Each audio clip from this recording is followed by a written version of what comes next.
A hummingbird is a small bird with a long, slender bill. Many hummingbirds have brightly colored, glittery feathers. Often the males are more colorful than the females.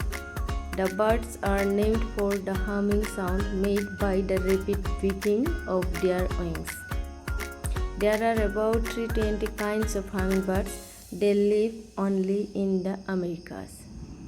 All hummingbirds are small and many are tiny. The largest of these birds is only about 8 inches 20 centimeters long.